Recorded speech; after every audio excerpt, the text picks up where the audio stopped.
안녕하십니까. 오늘은 기업 재무 분석을 할 때 수익성을 우리가 이제 체크를 하잖아요. 이런 것들을 어느 부분에 포인트를 잡아서 좀 수익성을 체크하는 게 좋은 건지, 이게 사실 영업이익이랑 당기순이익이랑 이 부분을 많이 보는데, 뭐 또 매출 총이익도 있고 그다음에 에비타도 있고 뭐 등등 많은데, 어떤 측면에서의 수익성이 더 좀 기업을 살펴볼 때 더 효과적이고 좋은 건지, 그런 거에 대해서 좀 한번 얘기를 해보려고 합니다. 일단 시장에서 통용해서 사용하는 거는 지금 당기순이익 기준으로 해서 퍼를 산정을 하고 있죠. 프라이스 어닝 레이시오 이렇게 해서 퍼를 사용을 하고 있는데, 그러니까 결국엔 시장에서는 당기순이익이 통용돼서 사용된다라는 것들을 제시를 하고 있지만, 사실 우리는 꼭 그렇게 또 통용된다고 해서 거기에 맞춰서 우리의 그 어떤 가치 평가 방법을 꼭 거기에 비중을 둘 게 아니라 기업마다 산업마다 좀 다르다고 저는 생각을 합니다.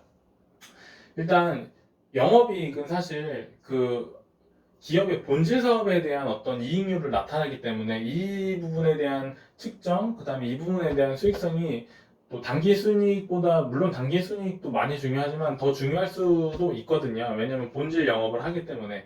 그 다음에 단기 순이익까지 살펴본다라는 건 기업의 본질 영업 외에 뭐 유형자산을 판다든지, 뭐 아니면 외환 거래에서 이득을 본다든지, 뭐 기타 등등의 그런 본질 사업 외적인 부분에서의 어떤 회사의 능력치를 평가하는 것이기도 하기 때문에, 결국엔 이 부분을 좀 시장에서는 사용을 하죠. 근데 이 부분을 제외하고 그 기업의 진짜 영업적인 측면에서의 활동, 그런 것들을 살펴보려고 한다면 영업이익이 좀 중요하고, 좀 더 나아가서는 사실 좀 더 뭐 현금 흐름적인 그런 관점에서 본다 그러면 이제 또 영업이익에다가 이제 감가상각비를 더한 그 에비타까지 살펴보면, 이제 조금 더 현금 흐름 측면에서 그 기업을 살펴보는 수익성 측정을 할 수 있게 되는 그런 것들이 생기는 거죠. 예를 들어서 이제 에비타라 같은 경우에는 영업이익에다가 이제 뭐 감가상각비 정도를 이제 역으로 반영을 해가지고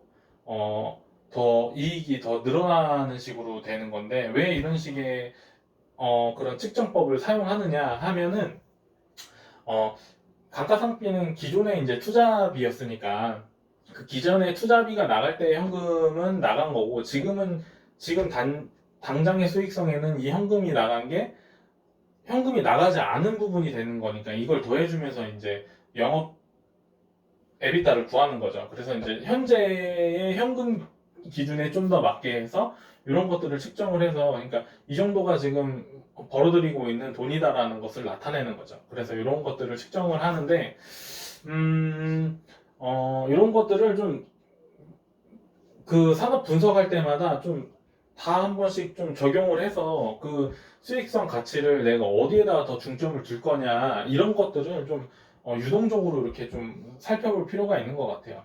또 예를 들어서 보면 그 주류 산업 같은 경우에는 굉장히 그 원가율이 되게 낮아가지고 매출 총이익률이 굉장히 높습니다. 이게 거의 뭐 매출 윗단에서만 봐도 뭐 매출 총이익률이 거의 50% 이상이 나오는데, 이런 것들은 사실 매출이 성장할 수 있다는 어떤 그 마켓에서, 시장에서의 그 어떤 수요랑 프라이스 증가분만 좀 분석이 되면, 이런 것들은 수익성이 굉장히 좋아질 수밖에 없는 그런 포인트를 갖고 있어서, 사실 매출액 증가에 대한 어떤 판단만 좀 생기면 그거는 수익성은 무조건 좋아질 수밖에 없는 재무 분석이다. 뭐 이런 식으로 생각을 하면 되는 거거든요. 그래서 이런 것들을 좀 한번 얘기해보고 싶었고, 음, 음, 예, 그렇습니다. 오늘은 여기까지 하는 걸로 하겠습니다.